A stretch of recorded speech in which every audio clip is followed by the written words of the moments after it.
ಶ್ರೀಗುರುಭ್ಯೋ ನಮಃ ಹರಿ ಓಂ. ಯತೋ ಜನ್ಮಾದ್ಯಸ್ಯ ಶ್ರುತಿಸುನಯಮಾನೈಕವಿಷಯಾತ್ ಸ್ವತಂತ್ರಸ್ತಂತ್ರಜ್ಞೋ ಗುರುರಪಿ ಗುರೋರ್ಯಶ್ಚ ಜಗತಾಂ ವಿಮೂಢಾ ಯತ್ತತ್ವಂ ಪ್ರಕಟಮಿಹ ವೇತ್ತುಂ ಸುಮನಸೋ ಮುಕುಂದಂ ಧ್ಯಾಯಾಮಾ ಬಹತ ಕುಹಕಂ ತಂ ಸ್ವಮಹಸಾ ಸರ್ವವಿಘ್ನಃ ಪ್ರಶಮನಂ ಸರ್ವಸಿದ್ಧಿಕರಂ ಪರಂ ಸರ್ವಜೀವ ಪ್ರಣೇತಾರಂ ವಂದೇ ಜಯದಂ ಹರಿಂ ಕರೋತು ಮುಪಕಲ್ಯಾಣಂ ಹರಿರ್ಹಯಮುಖಾಭಿತಃ ಗುರುಶ್ಚ ಮಧ್ವನಾಮಾ ಮೇ ವರದೋಸ್ತು ನಿರಂತರಂ ವಾಣಿತೆ ಕರವಣ್ಯಂ ಪಚರಣೋ ಸರ್ವದಾ ಮದ್ವಾಕ್ಯ ಸರಣೀರ್ಭೂಯಾತ್ ಶ್ರೀಮದಾಚಾರ್ಯಭಾಮಗ ಸಮಾಶ್ರಯೇದ್ ಗುರುಂ ಭಕ್ತ್ಯಾ ಮಹಾವಿಶ್ವಾಸಪೂರ್ವಕಂ ನಿಕ್ಷೇಪೇ ಸರ್ವಭಾರಾಂಶ್ಚ ಗುರೋ ಶ್ರೀ ಪಾದಪಂಕಜೇ. ಅಪರೋಕ್ಷ ಜ್ಞಾನಿಗಳಾಗಿರುವಂತಹ ವಿಜಯದಾಸರು ತಿರುಪತಿ ಕ್ಷೇತ್ರದ ವರ್ಣನೆಯನ್ನು ಮಾಡ್ತಾ ಇದ್ದಾರೆ.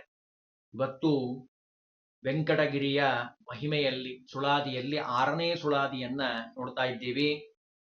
ನಾನು ನಿನ್ನೆ ಹೇಳಿದ್ದೇನೆ, ಅನಂತ ಜನ್ಮದ ಪುಣ್ಯ ಫಲಿಸಿದಾಗ ವೈಕುಂಠ ಯಾತ್ರೆ, ತಿರುಪತಿ ಕ್ಷೇತ್ರದ ಯಾತ್ರೆ ನಮಗಾಗುವಂಥದ್ದು. ತಿರುಪತಿ ಕ್ಷೇತ್ರದ ಒಳಗಡೆ ಹೊರಟಿದ್ದೀರಿ, ಆ ಪ್ರದೇಶ ಹೇಗಿದೆ ಅಂತ ಸ್ವಲ್ಪ ಬೆಟ್ಟಗಳ ವರ್ಣನೆಯನ್ನ ನಾವು ನಿನ್ನೆ ನೋಡಿದ್ದೀವಿ. ಅಲ್ಲಿರುವಂತಹ ತೀರ್ಥಗಳನ್ನು ವರ್ಣನೆ ಮಾಡಿದ್ವು. ಸ್ವಲ್ಪ ಮುಂದೆ ಹೋಗೋಣ. ಮೊದಲು ನಮಗೆ ಕಾಣುವಂಥದ್ದು ಗಾಳಿಗೋಪುರ ಕಾಣುತ್ತೆ. ತಿರುಪತಿಗೆ ಹೋಗಿರೋರಿಗೆಲ್ಲರಿಗೂ ಗೊತ್ತಿರುವಂಥದ್ದು, ಅದನ್ನು ವರ್ಣನೆ ಮಾಡ್ತಾರೆ. ಥಳಥಳಿಸುವ ಉನ್ನತ ಪ್ರಾಕಾರ ಗೋಪುರ, ಸುಲಭವಲ್ಲವಯ್ಯ ಕೊಂಡಾಡುವ ಜನಕೆ. ಶಿಲೆಯನ್ನದಿರಿ ಎಲ್ಲ ಮಣಿಮಯದಿಂದ, ವ್ಯಗ್ಗಳವಾಗಿ ಬಿಗಿದ ಸೊಬಗು ನೋಡಿರು. ತಳಿಗೆ ತೋರಣ ಕಟ್ಟಿ ಪರಮ ಮಂಗಳವಾಗಿ, ಸುಳಿದಿದೆ ಬಲುಕಾಂತಿ ಗಗನ ಮುಟ್ಟಿ. ಅಲ್ಲಿ ಕಂಡಿರುವಂತಹ ಎಲ್ಲ ಪದಾರ್ಥಗಳು ಕೇವಲ ಶಿಲೆ, ಕಲ್ಲು ಅಂತ ಅನ್ಕೋಬೇಡಿ, ಮಣಿಗಳಿಂದ ಮಾಡಿರುವಂಥದ್ದು. ಅಷ್ಟು ಶ್ರೇಷ್ಠವಾಗಿರುವಂಥದ್ದು. ವಾದ್ಯ ವೈಭವದ ಒಡನೆ ಜನರೆಲ್ಲ ಬಂದು ಆ ಭಗವಂತನನ್ನು ಸೇವೆ ಮಾಡ್ತಾರಂತೆ. ಇಳೆಗಿದೆ ವೈಕುಂಠ ನಿಜವೆಂದು ಸತ್ಯವಾಗಿ. ನಾವ್ ಹೇಳಿರೋ ಮಾತಲ್ಲ, ವಿಜಯದಾಸರ ಮಾತಿದು. ಭೂವೈಕುಂಠ ಅಂತ ಕರೀತಾ ಇದ್ದಾರೆ ತಿರುಪತಿ ಕ್ಷೇತ್ರವನ್ನ. ತಲೆವಾಗಿ ಮುನಿಜನ ಸ್ತುತಿ ಮಾಡ್ತಾರಂತೆ. ಎಲ್ಲ ಮುನಿಗಳೆಲ್ಲ ಬಂದಿರುವಂಥವ್ರು. ಅಂತಹ ಚಲುವ ತಿರುವೆಂಗಳ ವಿಜಯ ವಿಠಲ ವೆಂಕಟ, ನೆಲೆಯಾಗಿ ಇಪ್ಪ ಶುದ್ಧ ಭಕುತರ ವಶನಾಗಿ. ಭಕ್ತರಿಗೆ ಭಗವಂತ ಬೇಗ ವಶನಾಗ್ತಾನಂತೆ. ಭಗವಂತನ ಮೂರ್ತಿ ಏನಿದೆ ಅಲ್ಲ, ಆ ಮೂರ್ತಿಯ ವರ್ಣನೆಯನ್ನ ಸ್ವಲ್ಪ ಮಾಡ್ತಾರೆ. ಶಂಖ ಮತ್ತು ಚಕ್ರ ಭಗವಂತನ ಆಯುಧವಾಗಿರುವಂತಹ ಶಂಖ ಮತ್ತು ಚಕ್ರ. ಕಟಿ ಮತ್ತು ಅಭಯಹಸ್ತ. ಶಂಖ ಚಕ್ರ ಇಟ್ಟಿದ್ದಾರೆ. ಮೂಲ ಮೂರ್ತಿಯಲ್ಲಿ ಅಭಯ ಮತ್ತು ಅಭಯಹಸ್ತ ಮತ್ತು ಒಂದು ಕಟಿಯಲ್ಲಿ ಹಿಡ್ಕೊಂಡಿರುವಂತಹ ಕೈ. ಇದನ್ನು ನಾವು ನೋಡಿದ್ದೀವಿ ತಿರುಪತಿ ವೆಂಕಟರಮಣನ್. ಅದನ್ನು ವರ್ಣನೆ ಮಾಡ್ತಾರೆ. ದರ ಸುದರ್ಶನ ಕಟಿ ಅಭಯಹಸ್ತ, ವರಮಣಿ ಮುಕುಟ ಕುಂಡಲ. ಒಳ್ಳೊಳ್ಳೆ ಬಂಗಾರದ ಎಲ್ಲ ರತ್ನ ಖಚಿತವಾಗಿರುವಂತಹ ಆಭರಣಗಳನ್ನು ಧರಿಸಿದ್ದಾನೆ ಭಗವಂತ. ಕೌಸ್ತುಭ ಮಾಲೆಯನ್ನ ಧರಿಸಿದ್ದಾನೆ. ಮುತ್ತಿನ ಹಾರಗಳನ್ನು ಧರಣೆ ಮಾಡಿದ್ದಾನೆ. ಪದಕಗಳನ್ನ ಹಾಕಿದ್ದಾರೆ. ಮಿರುಗುವ ಪೊಂಬಟ್ಟೆ. ಎಂಥ ರೇಷ್ಮೆ ವಸ್ತ್ರ ರೀ ಅದು! ಅತ್ಯದ್ಭುತವಾಗಿರುವಂತಹ ರೇಷ್ಮೆಯ ವಸ್ತ್ರವನ್ನು ಧಾರಣೆ ಮಾಡಿದ್ದಾನೆ. ಉಡುದಾರವನ್ನು ಧಾರಣೆ ಮಾಡಿದ್ದಾನೆ. ಕಿರೀಟವನ್ನ ಧಾರಣೆ ಮಾಡಿದ್ದಾನೆ. ಸರಪಳಿ, ಅವು ಬಂಗಾರದ ಸರಪಳಿಗಳನ್ನು ಹಾಕಿದ್ದಾರೆ. ಮೆರೆವ ದೇವಾದಿ ದೇವ ಮೂರುತಿ ಚಲುವ. ಇಷ್ಟೆಲ್ಲ ಆಭರಣ ಹಾಕಿದ್ದಾರೆ. ಆ ಆಭರಣಗಳಿಗೆ ಚಲುವನ್ನ ಕೊಡುವಂತಹ ಚಲುವ ಮೂರುತಿ ಶರಣರ ಪರಿಪಾಲ ವಿಜಯ ವಿಠಲ ರೇಯ. ನಿರುತ ಸ್ವಾಮಿ ಸರೋವರ ವಾಸಾತಿ ನಿರ್ಮಲ. ಸ್ವಾಮಿ ಪುಷ್ಕರಣಿ ಅಂತ ಇದೆ ತಿರುಪತಿ ಕ್ಷೇತ್ರದಲ್ಲಿ. ಒಳಗಡೆ ಹೋದ ಮೇಲೆ ತಿರುಮಲದಲ್ಲಿ ದೇವಸ್ಥಾನದ ಈ ಮುಂಭಾಗದಲ್ಲಿರುವಂಥದ್ದು. ಆ ಸರೋವರದ ಪಕ್ಕದಲ್ಲೇ ಭಗವಂತ ಬಂದು ನಿಂತಿದ್ದಾನೆ. ನೀನೇ ಜಗತ್ತಿನಲ್ಲಿ ಸಾಂಗೋಪಾಂಗನಾಗಿ ನಾನಾ ರೂಪನಾಗಿ ತುಂಬಿರಲು, ನಾನೇ ಬಂದವನೆಂದು ಮನಸ್ಸಿನಲ್ಲಿ ತಿಳಿದುಕೊಂಡು ಕಾಣಲಿಲ್ಲವೆಂದು ಚಿಂತಿಸುವೆ. ಏನೆಂಬನಯ್ಯ ನಿನ್ನ ಮಾಯಾತನವನ್ನು, ಮಾನವನಿಗೆ ಸುತ್ತೆ ಅಡಿಗಡಿಗೆ. ಭಗವಂತನ ಜ್ಞಾನ ದೊರಕೋದಿದೆ ಅಲ್ಲ, ಅದು ಭಾರಿ ಅಪರೂಪವಾಗಿರುವಂಥದ್ದು. ಸಾವಿರಾರು ಜನರಲ್ಲಿ ಅಲ್ಲ, ಲಕ್ಷಾವಧಿ ಜನರಲ್ಲಿ ಒಂದು 10 ಜನ ಭಗವಂತನ ಹತ್ರ ಹೋಗ್ತಾರಂತ. ಆ ಭಗವಂತನ ಮಾಯಾ ಹಾಗಿದೆ. ಜ್ಞಾನವಂತನಾದೆಡೆ ಇನಿತು ಸೊಲ್ಲುಗಳುಂಟೆ ನಾನಾ ಪ್ರಕಾರದಲ್ಲಿ ಎನ್ನನ್ನು ಮರೆವನೇ. ನಾನಾ ವಿಧವಾಗಿ ನಮ್ಮನ್ನ ರಕ್ಷಣೆ ಮಾಡುವಂತಹ ಅನಾಥ ಮಿತ್ರ ವಿಜಯ ವಿಠಲ ವೆಂಕಟ ನೀನೆಂದು ನುಡಿದವಗೆ ನಿಜ ಭಕ್ತರ ಕೂಡಿಪ್ಪೆ. ನೀನೇ ಬೇಕು. ಭಗವಂತನಲ್ಲಿ ಎರಡಿದೆ. ಒಂದು ಭಗವಂತ ಸೃಷ್ಟಿ ಮಾಡಿರುವಂತಹ ಇಡೀ ಪ್ರಕೃತಿ ಪ್ರಪಂಚ, ಇನ್ನೊಂದು ಭಗವಂತ. ದೇವರು ಹೇಳ್ತಾನೆ, ನೋಡಪ್ಪ ನಿಂಗೆ ಒಂದೇ ಅವಕಾಶ ಆರಿಸ್ಕೊಳ್ಳಿಕ್ಕೆ. ಒಂದು, ನಾ ಸೃಷ್ಟಿ ಮಾಡಿರುವಂತಹ ಪದಾರ್ಥಗಳನ್ನ ಬೇಕಂದ್ರೆ ತೆಗೆದುಕೋ, ನಾನ್ ನಿನಗೆ ಸಿಗೋದಿಲ್ಲ. ಇಲ್ಲ, ನಾನು ಬೇಕಾ, ಈ ಪ್ರಪಂಚದ ಪದಾರ್ಥಗಳಿಂದ ದೂರ ಇರು, ಆಗ ನಾನು ನಿನಗೆ ಸಿಗ್ತೇನೆ. ಅದನ್ನ ಇಲ್ಲಿ ಹೇಳ್ತಾರೆ, ನೀನೆಂದು ನುಡಿದವಗೆ. ಭಗವಂತ ನೀನೇ ಬೇಕು ಅಂತ ಯಾರು ಬರ್ತಾರೋ ಅವರಿಗೆ ಭಗವಂತ ಅನುಗ್ರಹ ಮಾಡ್ತಾನೆ. ಈತನ ನಾಮವನ್ನು ಯಾರು ಹೇಳ್ತಾರೋ ಈತನ ನಾಮವು ಪಾಪ ವಿಮೋಚನ.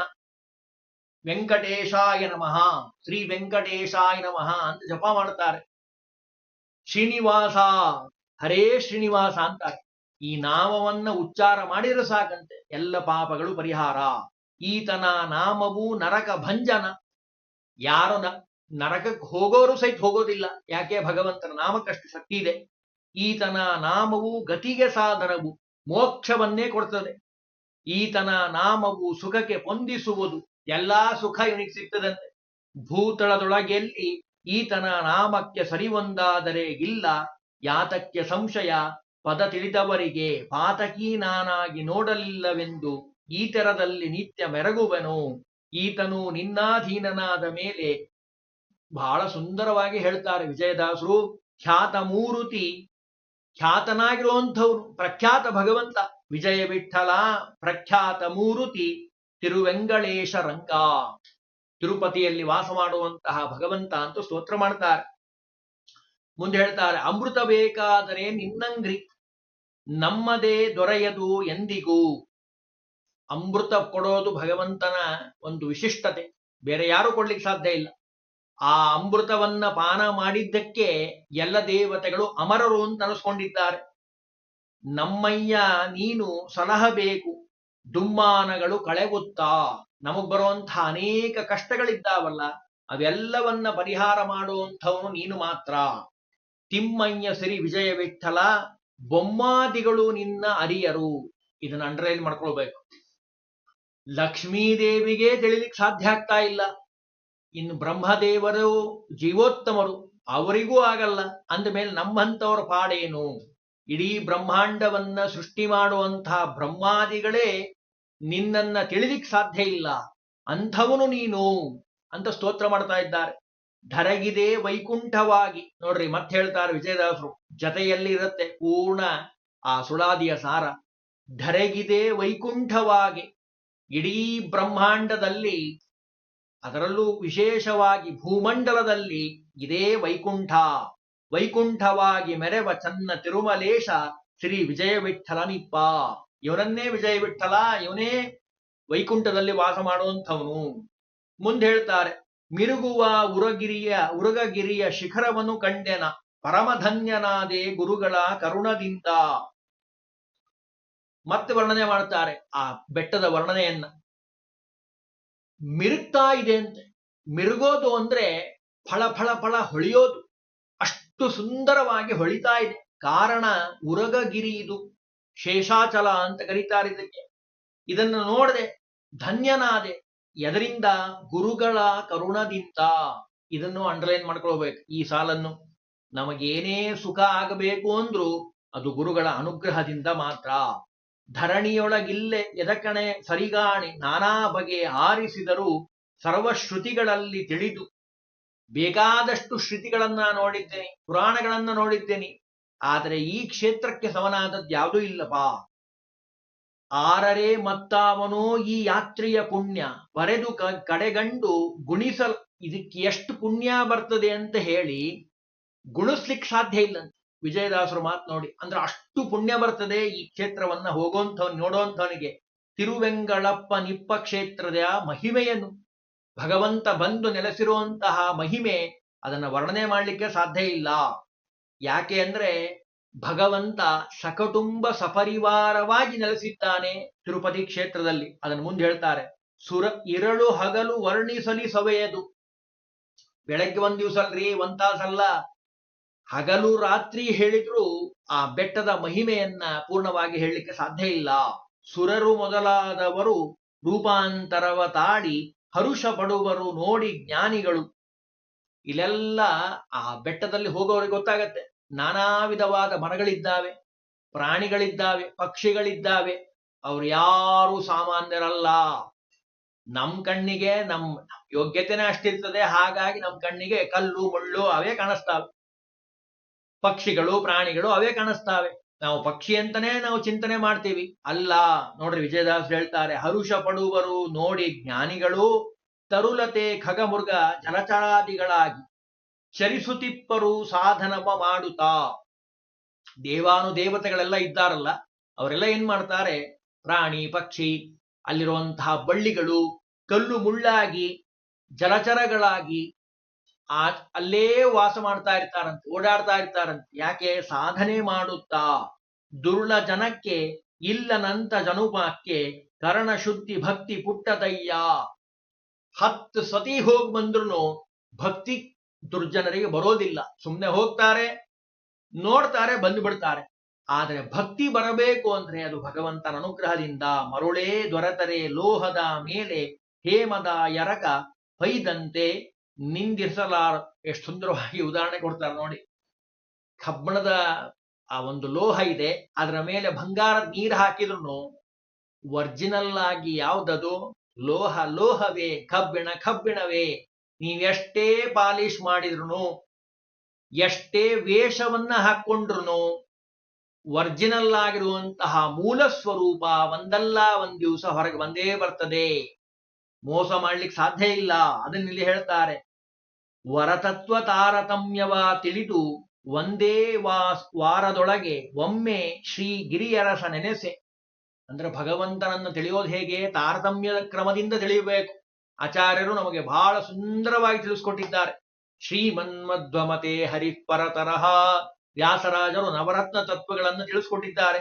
ಆ ರೀತಿಯಾಗಿ ತಿಳಿದು ಈ ಗಿರಿಯರಸನನ್ನ ಯಾರು ಸ್ಮರಣೆ ಮಾಡ್ತಾರೋ ದುರಿತ ರಾಶಿಗಳೆಲ್ಲ ಪರಿಹಾರವಾಗುವುದು. ಎಲ್ಲ ಪಾಪಗಳು ಪರಿಹಾರ ಆಗ್ತಾ ಇದ್ದಾವೆ. ಪರಮಗತಿಗೆ ಬಲು ಸುಲಭ ಸಂತತದಲ್ಲಿ ಶರಣರಿಗೋದ್ರ ಪಂಜರ ವಿಜಯ ವಿಠಲ ಮೆರೆವವ ಬಹುಬಗೆಯಿಂದ ವರಗಳನ್ನೇ ಕೊಡುತ್ತಾ.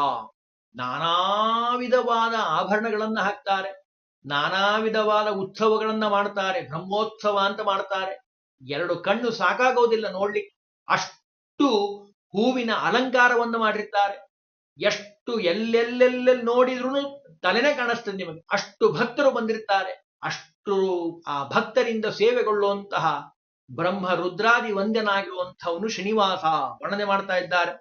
ಕೋಡಗಲ್ಲಿನ ನೋಡೆ ಬಲದೇವನೆಂದು ಮಾಡಿದ ಬ್ರಹ್ಮಹತ್ಯ ಓಡಿಪೋಯಿತು ನಿಲ್ಲದೆ, ಆಡಲೇನೂ ಇದಕ್ಕೆ ಅನುಮಾನವೇ ಸಲ್ಲ, ನಾಡೊಳಗೆ ಮಹಾಭುಕುತಿ ದೊರೆಯದಲೇ. ಬೇಕಾದಷ್ಟು ಪಾಪ ಮಾಡಿರ್ಲಿ, ಎಲ್ಲ ಪಾಪ ಪರಿಹಾರ ಆಗ್ತಾ ಹೋಗ್ತದೆ. ಮೂಢ ಜ್ಞಾನಿಗಳಿಗೆ ಪರಿಪರಿಯಿಂದ ಕೊಂಡಾಡಿ ಕುಣಿಯಲೇನು ಗತಿ ಸಾಧನವಲ್ಲ, ಕೇಡಿಲ್ಲದ ದೈವ ವಿಜಯ ವಿಠಲ ರೇಯ ಪಾಡಿದ ಮನುಜಂಗೆ ಪಾವನ ಮತೀವಾ. ನೋಡ್ರಿ, ದೇವರು ಮಾಡುವಂತಹ ಮೊದಲನೇ ಅನುಗ್ರಹ, ಯಾರು ದೇವ ಸ್ಮರಣೆಯನ್ನ ಮಾಡ್ತಾರೋ ಅವರಿಗೆ ಒಳ್ಳೆ ಬುದ್ಧಿ ಕೊಡ್ತಾನಂತೆ. ಬುದ್ಧಿ ಸರಿಯಾಗಿ ಬಿಟ್ರೆ ಬುದ್ಧಿ ಕರ್ಮಾನುಸಾರಣಿ, ಒಳ್ಳೆ ಕರ್ಮ ಮಾಡಿಸ್ತಾನೆ, ಒಳ್ಳೆಯ ಬುದ್ಧಿ ಬರ್ತದೆ, ಸಾಧನೆ ಮಾಡಿ ಉದ್ಧಾರ ಆಗ್ತಾನೆ. ಅದು ಭಗವಂತ ಮಾಡುವಂತಹ ಮೊದಲನೇ ಅನುಕೂಲತೆ. ಹರಿದ್ರವ ರೂಪದಲ್ಲಿ ಕಪಿಲ ತೀರ್ಥದಲ್ಲಿ ನೋಡಿ, ಕಪಿಲ ತೀರ್ಥ ಅಂತ ಇದೆ, ಆ ತಿರುಪತಿ ಕ್ಷೇತ್ರಕ್ಕೆ ಹೋದವರಿಗೆಲ್ಲ ಗೊತ್ತಿರುತ್ತೆ. ಅಲ್ಲಿ ಭಗವಂತ ನೆಲೆಸಿದ್ದಾನೆ. ಆ ನೀರಿನಲ್ಲೆಲ್ಲ ಭಗವಂತನ ಸನ್ನಿಧಾನ ಇದೆ. ನಿರುತದಲ್ಲಿ ಇಪ್ಪ ತನ್ನಾಮಕದಲ್ಲಿ ಸ್ಮರಿಸಿ ನೈಮಿತ್ತಿಕ ತನ್ನ ವಂಶಗಳ ಉದ್ಧರಿಸಿ ಭೂಸುರರ ಸುಖಪಡಿಸಿ ದಾನಗಳಿಂದ.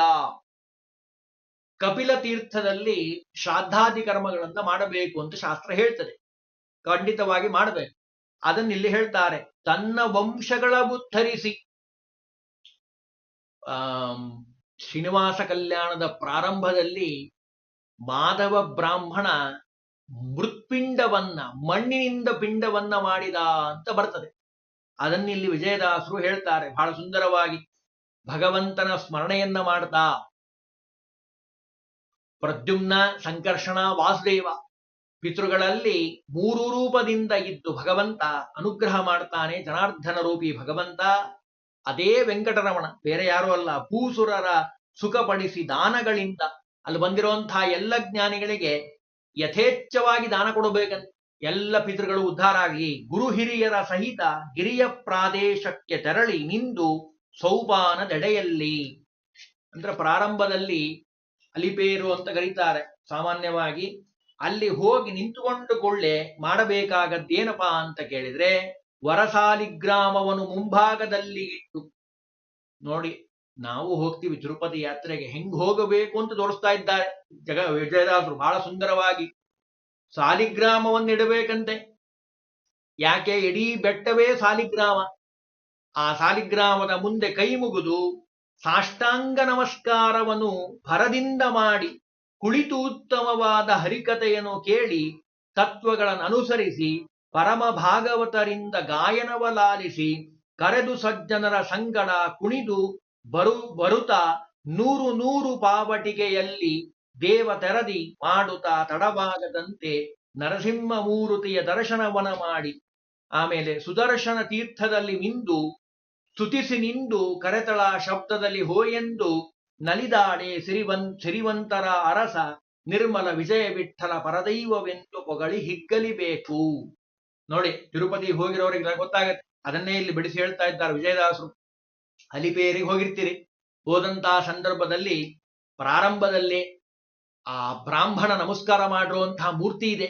ತಿರುಪತಿ ಹೋಗಿರೋರು ಗೊತ್ತಾಗತ್ತೆ. ಅಲ್ಲಿ ನಮಸ್ಕಾರವನ್ನ ಮಾಡಿ ಮೊದಲು ಭಗವಂತನ ಕಥೆಯನ್ನ, ಭಾಗವತಾದಿ ಗ್ರಂಥಗಳ ಶ್ರವಣವನ್ನ ಮಾಡಬೇಕು. ಆ ಭಗವಂತನ ಮಹಿಮೆಯನ್ನ ಕಾಣಬೇಕು. ನಾನು ಮೊದಲನೇ ದಿವಸನೇ ಹೇಳಿದ್ದೇನೆ, ಅಂಬರೀಷ, ಪ್ರಹ್ಲಾದರಾಜ ಎಲ್ಲರೂ ಬಂದು ಆ ಬೆಟ್ಟಕ್ಕೆ ನಮಸ್ಕಾರವನ್ನ ಮಾಡಿದ್ದಾರೆ. ವಾದಿರಾಜ ಸ್ವಾಮಿಗಳಂತೂ ಮಂಡಿಯಿಂದ ಹತ್ತಿದ್ದಾರೆ ಅಂತ ಇತಿಹಾಸದಲ್ಲ ಕಾಣ್ತೀವಿ. ಇಡೀ ಸಾಲಿಗ್ರಾಮ ಸದೃಶವಾಗಿರುವಂತಹ ಪರಮ ಮಂಗಳಕರವಾಗಿರುವಂಥದ್ದು ಆ ತಿರುಪತಿಯ ಬೆಟ್ಟ. ಭಗವಂತನ ನಾಮಸ್ಮರಣೆಯನ್ನು ಮಾಡಬೇಕು, ಹಾಡು ಹೇಳಬೇಕು, ಸುಳಾದಿಗಳನ್ನು ಹೇಳಬೇಕು, ಉಗಾಭೋಗಗಳನ್ನು ಹೇಳಬೇಕು. ಅವರೇ ಹೇಳ್ಬಿಡ್ತಾರೆ ನೋಡಿ, ಸಜ್ಜನರೆಲ್ಲ ಕೂಡಿಕೊಂಡು ಭಗವಂತನ ಸ್ಮರಣೆಯನ್ನ ಮಾಡ್ತಾ ಮೆಟ್ಟಿಲನ್ನ, ಪಾವಟಿಗೆ ಅಂದ್ರೆ ಮೆಟ್ಟಲನ್ನ ಹತ್ಕೊಂಡು ಹೋಗಬೇಕು. ಮಧ್ಯದಲ್ಲಿ ನರಸಿಂಹ ಕ್ಷೇತ್ರ ಬರುತ್ತೆ. ನರಸಿಂಹದೇವರ ಮೂರ್ತಿ ಇದೆ. ಬಾಸಿಂಗ ನರಸಿಂಹ ದೇವರು ಅಂತ ಅವರನ್ನ ಕರೀತಾರೆ. ಭಾರಿ ವಿಶೇಷ. ಎಷ್ಟೋ ಜನಕ್ಕೆ ಗೊತ್ತಿಲ್ಲ. ಹೋಗಿರ್ತಾರೆ, ಸರಸರ ಹತ್ಕೊಂಡು ಹೋಗ್ಬಿಡ್ತಾರೆ ಬೆಟ್ಟನ. ಆ ಬೆಟ್ಟದಲ್ಲಿ ಮಧ್ಯದಲ್ಲಿ ಬರುವಂಥದ್ದು ಬಾಸಿಂಗ ನರಸಿಂಹ ದೇವರು. ಅದರೊಂದು ವಿಶೇಷತೆ ಏನು, ಬಾಸಿಂಗ ನರಸಿಂಹ ಅಂತ ಯಾಕೆ ಕರೀತಾರಪ್ಪ ಅಂದ್ರೆ, ಅಲ್ಲಿ ಹಿರಿಯರು ನಾನು ಕೇಳಿದ್ದೇನೆ, ಯಾರಿಗೆ ವಿವಾಹ ಆಗಿಲ್ಲೋ ಅಲ್ಲಿ ಆ ಬಾಸಿಂಗ ಸಮೇತವಾಗಿ ಬಂದು ನಾನು ನಿನಗೆ ನಮಸ್ಕಾರವನ್ನ ಮಾಡ್ತೀವಿ, ವಧುಬರರು ಅಂತ ಹರಸ್ಕೊಳ್ಬೇಕಂತೆ. ಆ ಭಗವಂತ ಅನುಗ್ರಹದಿಂದ ವಿವಾಹ ಆಗತ್ತೆ. ಅಲ್ಲೇ ಹೋಗಿ ಆ ಬಾಸಿಂಗವನ್ನ ಬಿಚ್ಚಿ ಅಲ್ಲಿ ಅದನ್ನು ಸಮರ್ಪಣೆ ಮಾಡಿ ಬರಬೇಕು. ವಿವಾಹದಲ್ಲಿ ಕಟ್ತಾರೆ ಹಣೆಗೆ ಬಾಸಿಂಗ ಅಂತ ಎಲ್ಲರಿಗೂ ಗೊತ್ತಿರುವಂಥದ್ದು. ಅಂತಹ ನರಸಿಂಹಮೂರ್ತಿಯ ದರ್ಶನವನ್ನ ಮಾಡಿ ಅಲ್ಲೇ ತೀರ್ಥದಲ್ಲಿ, ಸುದರ್ಶನ ತೀರ್ಥದಲ್ಲಿ ಮಿಂದು ಸ್ತುತಿಸಿ ನಿಂದು ಕರತಳ ಶಬ್ದದಲ್ಲಿ ಹೊಯ್ಯೆಂದು ನಲಿದಾಡೆ, ಚಪ್ಪಾಳೆಯನ್ನ ಹೊಡೆದು ಆ ಭಗವಂತನ ಸ್ತೋತ್ರವನ್ನ ಮಾಡಬೇಕಂತೆ. ಅಷ್ಟು ಮೈ ಮರಿಬೇಕಂತೆ ಆ ಭಗವಂತನ ಸ್ತೋತ್ರವನ್ನ ಮಾಡೋ ಸಂದರ್ಭದಲ್ಲಿ. ಏನಂತ ಹೇಳಬೇಕು? ವಿಜಯ ವಿಠಲ ಪರದೈವವೆಂದು ಪೊಗಳಿ ಹಿಗ್ಗಲಿಬೇಕು. ಸರ್ವೋತ್ತಮನಾಗಿರುವಂಥವನು ಭಗವಂತ ಅಂತ ಹೇಳ್ತಾ ಹೋಗಬೇಕು. ಏರುತೇರುತ ಬಂದು ಮಾರುತನ್ನ ನೋಡಿ, ಮಾರುತನ್ನ ಅಂದ್ರೆ ಗಾಳಿಗೋಪುರ ಅಂತ. ಗಾಳಿಗೋಪುರ ಮಧ್ಯ ಬರ್ತದೆ, ಅದನ್ನು ವರ್ಣನೆ ಮಾಡ್ತಾರೆ. ಏರುತೇರುತ ಬಂದು ಮಾರುತನ್ನ ನೋಡಿ ಮಹದ್ವಾರದ ಬಳಿ ಸಾರ್ದು ಅತಿಮೋದದಿ ಸಾರಿ ಶ್ರೀಹರಿಯ ಗುಣಾವಳಿಯ ಉಚ್ಚರಿಸಿ ಈರಾರು ಪ್ರದಕ್ಷಿಣೆ ಮಾಡಿ ಘೋರನೆ ಮತಿ ಕೊಡುವ ಸ್ವಾಮಿ ಪುಷ್ಕರಣಿಯ ತೀರದಲ್ಲಿ ನಿಂತು ಸ್ನಾನವನ ಮಾಡಿ. ನೋಡಿ, ಮೆಟ್ಲ ಹತ್ಕೊಂಡ್ ಬಂದಿದ್ದೀರಿ, ಬಂದ ಮೇಲೆ ನಾವೇನ್ ಮಾಡಬೇಕು? ಮಹಾದ್ವಾರದ ಮುಂದೆ ನಿಂತು ಗಟ್ಟಿಯಾಗಿ ಸ್ತೋತ್ರ ಮಾಡಬೇಕಂತ. ಭಗವಂತನ ಸ್ತೋತ್ರವನ್ನ ಮಾಡಿ ಗುಣಗಳನ್ನ ಹೇಳಿ ಅವರವರ ಯೋಗ್ಯತಾನುಸಾರವಾಗಿ ವಿದ್ವತ್ತು ಚೆನ್ನಾಗಿ ತಿಳಿದಂಥವರು ಒಳ್ಳೆ ಬ್ರಹ್ಮಸೂತ್ರಗಳಿಂದ ಸ್ತೋತ್ರ ಮಾಡ್ತಾರೆ ಭಗವಂತನನ್ನ. ವಿಷ್ಣು ಸಹಸ್ರನಾಮಗಳನ್ನು ಹೇಳ್ತಾರೆ. ಅದನ್ನ ಹೇಳಿ ಪಕ್ಕದಲ್ಲೇ ಇರುವಂತಹ ಸ್ವಾಮಿ ಪುಷ್ಕರಣಿ ತೀರದಲ್ಲಿ ಸ್ನಾನವನ್ನ ಮಾಡಿ ಚಾರು ಮನಸ್ಸಿನಿಂದ ಸವ್ಯದಲ್ಲಿ ಬಂದು ವಿಸ್ತಾರ ಭಕುತಿಯಲ್ಲಿ ದ್ವಾರವನ್ನೇ ಪಕ್ಕು ಭೂರಮಣ ಪಾದ ನಿರೀಕ್ಷಿಸಿ ಆಮೇಲೆ ಆರಾಧಿಸು ಗುಪ್ತದಲ್ಲಿ ಬಿಡದೆ ಮೀರಿದ ಮಹಾಮೂರ್ತಿ ವಿಜಯ ವಿಠಲ ವೆಂಕಟ ಸೂರ್ಯಗಾಣೋ ಕಂಡ ಜನರಿಗೆ ಪ್ರತಿದಿನ. ಭಕ್ತಿಯಿಂದ ಸ್ನಾನ ಮಾಡಿ ವರಾಹದೇವರು ದರ್ಶನ ಮಾಡಿಕೊಂಡು ಆ ಭಗವಂತನ ಧ್ಯಾನವನ್ನ ಮಾಡ್ತಾ ಆಪಾದ ಮೌಳಿ ಆ ಭಗವಂತನ ರೂಪವನ್ನ ಚಿಂತನೆ ಮಾಡ್ತಾ ಗುಪ್ತದಲ್ಲಿ ಸಾಧನೆ ಯಾವಾಗಲೂ ಹೇಗಿರಬೇಕು, ಗುಪ್ತವಾಗಿರಬೇಕು. ಅವಾಗ ಭಗವಂತನ ಅನುಗ್ರಹ ಆಗ್ಲಿಕ್ಕೆ ಸಾಧ್ಯ ಅಂತ ಹೇಳ್ತಾರೆ. ಇನ್ನೂ ಸುಮಾರು ಸುಳಾದಿಯಲ್ಲಿ ಬಹಳ ವಿಷಯ ಹೇಳ್ತಾರೆ. ಅದನ್ನ ನಾಳೆ ದಿವಸ ಹೇಳಿಕೆ ಪ್ರಯತ್ನವನ್ನು ಮಾಡೋಣ.